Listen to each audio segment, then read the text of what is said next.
Pernah kepikiran nggak sih, reputasi Anda nih, apa ya omongan orang tentang Anda pas Anda nggak ada, itu bisa jadi kunci sukses atau malah jadi penghalang? Hmm, Hari ini nih, kita mau bedah sumber-sumber yang Anda bagikan, terutama dari buku Wealthy and Well-Known, buat gali soal bangun personal brand yang nggak cuma dikenal, tapi juga ya nguntungin. bener banget. Kita sering dengar ya istilah personal branding, tapi sumber ini tuh ngajak kita mikir lebih dalam lagi. Bukan cuma soal logo atau feed Instagram yang keren gitu ya. Bukan itu aja. Ini lebih ke gimana kita secara sadar ya, ngebentuk dan ngelola reputasi kita. Biar dampaknya tuh nyata. Kita bakal lihat juga kenapa banyak yang kayaknya salah jalan dan gimana sih cara nemuin keunikan kita. Betul. Nah, misi kita di pembahasan kali ini tuh nyaring inti paling penting dari materi ini, khusus buat Anda nih. Anggap aja shortcut gitu ya. Iya, biar dapat intinya tanpa harus baca tebel-tebel. Oke deh, kita langsung mulai aja ya. Jadi, apa sih sebenarnya inti dari merek pribadi menurut sumber ini? Intinya tuh sebenarnya simple tapi dalam ya. Merek pribadi itu ya reputasi Anda, Reputasi, oke? apa yang kepikiran sama orang pas nama Anda disebut. Dan faktanya, suka nggak suka kita semua tuh udah punya reputasi loh. Bener juga. Nah, pertanyaannya, reputasi itu kita bangun sengaja enggak? Strategis nggak? Sumber ini, ngutip Brand Builders Group, nyebutnya proses memformalkan, mendigitalkan, dan memonetisasi reputasi Anda. Jadi ini aktif, bukan pasif. Oke, jadi emang harus diupayakan ya, bukan datang gitu aja. Terus ada formula menarik di buku ini. Ah iya, yang itu ya. Reputasi sama dengan hasil kali jangkauan. Ini kayaknya ngena banget. Banyak dari kita mungkin fokus banget ke hasil, skill kita, pencapaian kita. Iya, kerja kerasnya di situ. Tapi jangkauan seberapa banyak orang yang tahu hasil kita itu sering banget kelewat. Persis. Contoh Michael Phelps sama Katie Ledecky itu pas banget. Hasilnya mungkin mirip ya di satu olimpiade. Tapi jangkauan atau ketenaran Phelps waktu itu jauh lebih gede kan? Iya juga ya. Nah, di pasar sekarang yang udah rame banget ini, kadang jangkauan itu pengaruhnya bisa lebih gede loh, daripada sekedar hasil yang bagus banget. Wah, Mungkin kedengarannya agak gimana gitu ya, buat ahli yang jago tapi kurang dikenal. Tapi ya ini realitas pasar yang perlu kita pahami juga. jadi reputasi bagus itu kayak pelicin gitu ya, mempercepat semua urusan. Reputasi jelek malah ngerem. Kalau nggak punya reputasi sama sekali, Ya potensi kita nggak maksimal jadinya. Bahkan riset mereka nunjukin loh, orang tuh mau bayar lebih dan lebih percaya sama orang yang personal brandnya kuat. wow, oke. Ini penting banget berarti buat diingat. Betul. Reputasi kuat itu bukan cuma bagus kalau punya, tapi bisa jadi mesin ekonomi buat kita secara pribadi. Sip. Nah kalau gitu, kenapa sih banyak orang gagal bangun personal brand yang efektif? Sumber ini nunjuk satu biang keladi utama nih. Iya, dan ini mungkin bisa jadi momen aha buat banyak pendengar kita. Kesalahan terbesarnya itu fokus yang terlalu terpecah. Terlalu pecah. Maksudnya? Sumber ini pakai istilah dinding Sheehan gitu. Jadi kita nyoba ngelayanin terlalu banyak tipe orang, ngomongin kebanyakan topik, main di semua sosmed, nyoba banyak model bisnis barengan. Akhirnya nggak ada yang nendang gitu ya. Nah, nggak ada yang benar-benar menonjol jadinya. Bingungin orang juga. Kenapa bisa gitu ya? Apa karena kita lihat tokoh-tokoh sukses yang kayaknya bisa ngerjain banyak hal gitu? Tepat. Kita lihat orang kayak Gary Vee atau Brené Brown sekarang, yang kayaknya, wih, bisnisnya banyak, topiknya luas. Iya, keren banget kelihatannya. Tapi kita lupa, dan buku ini nekenin banget, mereka semua itu mulanya dengan fokus yang tajam banget. Gary Vee dulu ya soal wine sama YouTube doang. Amazon, buku doang. Brené Brown, risetnya spesifik banget soal rasa malu. Oh, jadi fokus di awal itu ya kuncinya? Fokus itu yang bantu mereka nembus dinding di awal. Jadi kuncinya bukan niru hasil akhir mereka, tapi niru proses awal mereka yang fokus itu. Oke. Terus, gimana dong cara kita nemuin fokus yang pas buat diri kita? Sumber ini punya satu prinsip inti yang katanya kuat banget. Prinsip ini benar-benar dasar dan mungkin rasanya personal banget ya?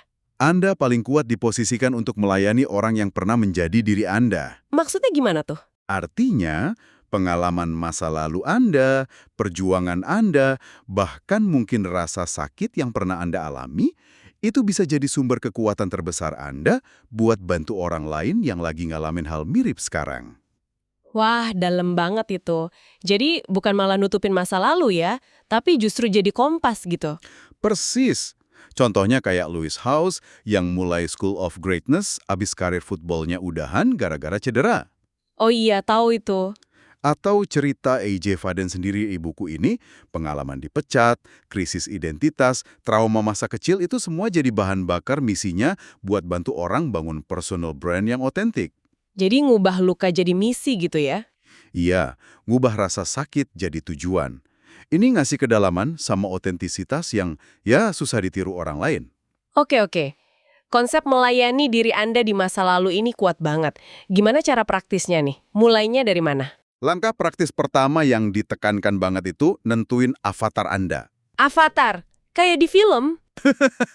Bukan, ini bukan target pasar umum doang, tapi deskripsi yang spesifik banget tentang satu orang ideal yang pengen Anda layani. Spesifik banget. Kayak gimana tuh? Spesifik sampai kayaknya Anda bisa ngenalin orang ini di tengah keramaian gitu. Nah, spesifik kayak gitu tuh, menurut sumber ini, yang bisa nembus ramenya informasi sekarang. Kenapa harus sespesifik itu sih? Bukannya malah jadi sempit ya jangkauannya? Justru enggak. Kalau Anda ngomong ke semua orang, yang nggak ada yang ngerasa dipanggil secara personal kan? Iya juga. Tapi kalau Anda ngomong spesifik banget ke satu tipe orang dengan masalah tertentu, mereka bakal ngerasa, wah, ini ngomongin gue banget. Oke, paham. Kejelasan soal siapa avatar Anda ini nanti nentuin semuanya. Topik kontennya apa, mereka nongkrong di platform mana, produk atau layanan apa yang mereka butuhin. Jadi avatar ini kayak bintang penunjuk arah ya. Selain avatar, apalagi nih yang perlu kita perjelas biar fondasi merek kita kuat? Sumber ini nyaranin kita ngerumusin pernyataan pemosisian merek internal. Jadi ini buat internal kita dulu. Oke, isinya apa aja tuh? Ada beberapa elemen kunci buat dapetin kejelasan total soal apa yang Anda lakuin dan buat siapa. Kira-kira gini, satu masalah inti yang Anda beresin buat avatar Anda. Contoh gampangnya, nunda-nunda kerjaan. Satu pesan solusi, kayak kalimat perintah gitu. Contoh, naiki tangga. Satu kata keunikan yang ngerangkum pesan Anda. Contoh, disiplin. Satu kata penyebab akar masalahnya. Contoh, gangguan bikin jadi, nggak jelas. Wah, ini kayak bikin DNA merek kita ya. Kejelasan di sini penting banget biar nggak balik lagi ke dinding syiahan tadi. Tepat sekali. Tanpa kejelasan dasar ini, semua usaha marketing, bikin konten, bisa jadi kayak nggak nyambung dan nggak efektif. Sepintar apapun Anda atau sebagus apapun niatnya. Ini fondasinya. Oke, fondasi udah clear. Sekarang ngomongin duitnya nih. Gimana caranya personal brand kuat ini bisa ngasilin pendapatan? Ada mitos yang kayaknya dibantah keras ya sama sumber ini. Ya, benar.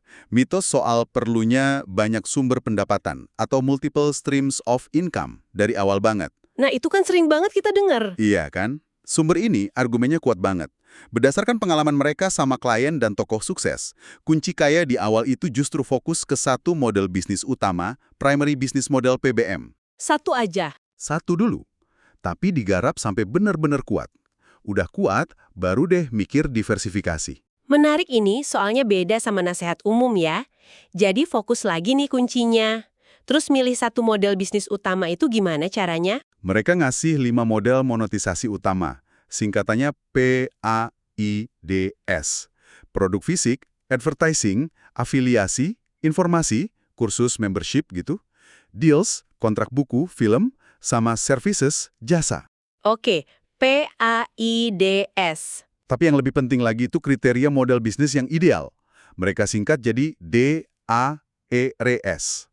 Intinya, cari model bisnis yang cenderung, digital, bisa jalan otomatis, ngasilin duit berulang, recurring, kontennya evergreen, awet, dan gampang diskalakan. Contohnya apa tuh yang DARS banget? Yang paling deket mungkin ya kayak Netflix gitu.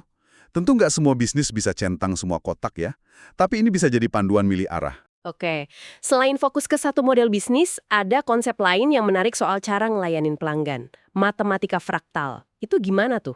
Konsep matematika fraktal 1100101 ini intinya bilang gini, seringkali lebih cepat dan lebih untung kalau kita ngelayanin lebih dalam ke sejumlah kecil pelanggan yang udah ada dan setia. Daripada ngejar ribuan pelanggan baru terus-terusan ya? Betul, daripada cuma nyentuh permukaan ribuan orang, ini nyambung ke spektrum layanan. Dari DIY, do it yourself, sampai DFY, done for you. Oh, jadi makin kita bantu orang nerapinnya, makin tinggi nilainya? Iya. Makin Anda bantu orang menerapkan atau mengorganisir informasi, bukan cuma ngasih info doang, makin tinggi nilai yang bisa Anda kasih dan orang mau bayar. Jadi nilainya beser ya, dari sekedar info jadi bantuan implementasi? Banget. Informasi kan makin gampang ya dicari gratisan. Nilai sebenarnya tuh sekarang dikurasi, organisasi, sama bantuan penerapan info itu, biar klien dapat hasil nyata. Oke deh. Fondasi udah, fokus udah, model bisnis juga. Nah sekarang gimana cara ngomongin ini semua biar efektif? Di sini nih kayaknya banyak yang suka bingung. Benar banget. Sumber ini bedain antara kail sama buku. Kail sama buku. Mancing dong. Haha, ya kayak gitu. Kail itu kemasan luarnya. Judulnya, pesan marketingnya, yang narik perhatian orang. Buku itu isinya, substansinya, nilai dalamnya yang benar-benar ngasih perubahan. Oke. Kesalahan umumnya, kita terlalu fokus ke buku, konten kita bagus kok, tapi nggak mikirin kail yang efektif buat narik orang baca buku kita. Dan ada prinsip penting banget di sini. Jelas, cerdas. Clear, clever. Contoh pengalamannya Rory Fiden sendiri itu ngena banget ya. Iya, cerita soal TEDx Talk dia, How to Multiply Time yang viral banget, jutaan views. Dibandingin sama bukunya ya. Iya, dibandingin bukunya yang isinya sama persis, judulnya Procrastinate on Purpose, penjualannya biasa aja. Kenapa? Kenapa tuh? Judul TEDx tuh jelas banget manfaatnya buat penonton. Judul bukunya kedengeran cerdas, tapi bikin bingung, nunda sengaja. Maksudnya apaan nih? Oh iya benar juga, nggak langsung nangkep manfaatnya. Pelajarannya, pastiin pesan marketing Anda, terutama judul, itu langsung ngasih tahu manfaat yang jelas buat avatar Anda. Jangan sok pinter tapi malah bikin orang bingung. Oke, jelas lebih penting dari cerdas. Selain judul, ada aset komunikasi lain yang sering dianggap remeh, tapi kata sumber ini kuat banget. Bio ahli, expert bio. Bio, yang biasa di profil itu. Ya, mereka bilang itu aset marketing gratis yang bisa datengin prospek berkualitas. Seringkali kita bikinnya asal-asalan aja kan? Kadang cuma copy paste. Nah, buku ini ngasih teknik spesifik. Pakai portrait view, kayak foto potret, buat nunjukin detail spesifik yang paling keren. Misalnya nama klien gede, angka pencapaian, jumlah tahun pengalaman. Buat bagian lain yang mungkin biasa aja, pakai landscape view, kayak foto pemandangan, pakai bahasa yang lebih umum. Ada template-nya juga katanya ya. Ada template-nya di buku, gampang buat ikutin. Terus bio ini bisa dipakai buat strategi dapetin referensi juga. Betul, strategi Fast 50 yang mereka ajukan itu lumayan cerdik sih. Intinya, pilih 50 orang terdekat yang Anda percaya. Siapin umpan kepercayaan atau trust soldier, istilah mereka, buat materi gratis yang berharga banget soal keahlian Anda, misalnya checklist PDF, video tutorial pendek. Terus? Minta beberapa orang dari daftar 50 itu, misal 5 orang, buat bagiin umpan itu ke 5 orang lain yang mereka kenal dan kira-kira butuh. Penting nih, siapin template pesan yang udah jadi, termasuk bio Anda, biar mereka gampang banget nerusinnya. Wah, jadi nggak kerasa jualan ke temen ya. Iya, lebih elegan dan dapatnya prospek hangat. Itu strategi yang menarik. Oke, sekarang pindah ke dunia online nih. Gimana caranya kita bangun kepercayaan di dunia maya ini? Ada cerita soal Makoto di Tokyo itu ya di buku? Cerita Makoto itu nunjukin kekuatan luar biasa dari konten yang konsisten buat mengotomatisasi pembangunan kepercayaan secara massal. Otomatis. Ya, si Makoto ini ngikutin semua konten penulisnya bertahun-tahun. Nggak pernah interaksi, tapi ngerasa kenal banget dan percaya. Kok bisa? Sumber ini ngejelasin, konten itu bangun kepercayaan lewat 3 cara. 1, dilihat, konsisten muncul bikin orang familiar, familiar bikin percaya. 2, didengar. Pas Anda share keyakinan dan nilai, orang yang sepaham bakal ngerasa nyambung. Risetnya bilang, orang mau bayar lebih ke brand yang nilainya sama. 3, dibantu. Ngasih nilai nyata secara gratis lewat konten Anda. Nah, poin ketiga ini dibantu.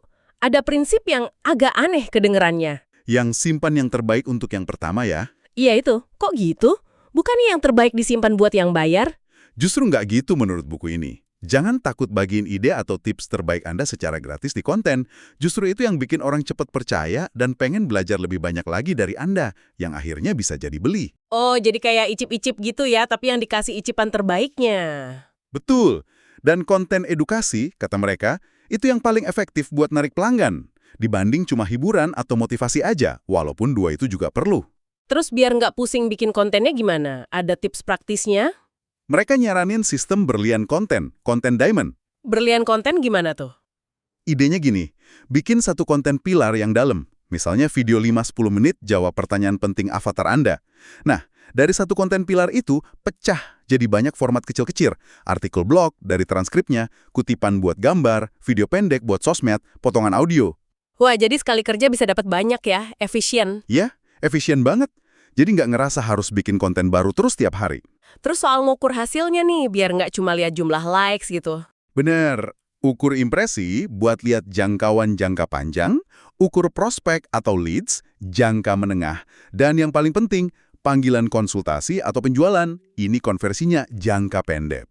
Nah, kalau di awal views-nya dikit gimana? Biar nggak down gitu. Ini penting nih. Kalau views Anda baru 40 orang misalnya, jangan sedih. Coba bayangin 40 orang itu ada di ruangan fisik bareng Anda. Banyak loh itu. Oh iya ya, kalau dibayangin gitu jadi beda rasanya. Fokus aja layanin yang 40 orang itu sebaik mungkin. Jangan bandingin sama yang views-nya jutaan. Layani audiens Anda yang ada sekarang, nanti mereka juga bakal melayani Anda balik. Oke, sip. Rasanya udah banyak banget nih yang kita kupas dari sumber ini. Kalau dirangkum nih, apa sih inti utama yang perlu banget diingat sama pendengar kita? Oke, coba kita rangkum ya. Pertama, personal brand itu soal reputasi yang perlu kita kelola aktif. Ingat, hasil kali jangkauan. Oke, Kedua, hati-hati sama fokus yang pecah. Cari fokus unik Anda, pakai prinsip kuat, layani diri Anda di masa lalu. sip. Ketiga, perjelas banget siapa yang Anda layani, avatar, dan masalah unik apa yang Anda selesaikan buat mereka. Kejelasan ya. Keempat, soal duit, fokus ke satu model bisnis utama yang kuat dulu. Jangan buru-buru ngejar banyak sumber pendapatan di awal. Fokus lagi. Kelima, pas komunikasi, utamakan kejelasan. Jelas cerdas. Manfaatin bio Anda dan bangun trust pakai konten berharga, kasih yang terbaik di awal. Dan yang paling dasar kayaknya soal mindset ya. Tepat banget. Kayak yang ditekankan buku ini tuh bukan soal jadi terkenal biar keren atau ego, tapi soal pelayanan. Pelayanan. Rasa takut, sindrom penipu, itu seringnya jadi berkurang banget. Anda nggak lagi ngerasa saingan sama orang lain, tapi berjuang buat orang lain yang butuh solusi unik yang cuma Anda punya. Wah, itu pergeseran mindset yang kuat banget. Oke, sebagai penutup nih, kita tinggalin satu pertanyaan buat Anda renungin ya, dari hasil diskusi kita hari ini. Silakan. Mengingat Anda paling kuat diposisikan untuk melayani orang yang pernah menjadi diri Anda, coba deh direnungkan secara jujur. Bagian mana dari masa lalu Anda, entah itu perjuangan, pelajaran, atau mungkin kegagalan, yang sebenarnya nyimpen nilai paling berharga buat ngebantu masa depan orang lain. Pertanyaan yang bagus buat direnungkan. Terima kasih banyak udah nyimak pembahasan kita kali ini. Semoga ini ngasih percikan wawasan dan mungkin langkah nyata buat Anda mulai bangun merek pribadi yang berdampak dan, ya, menguntungkan.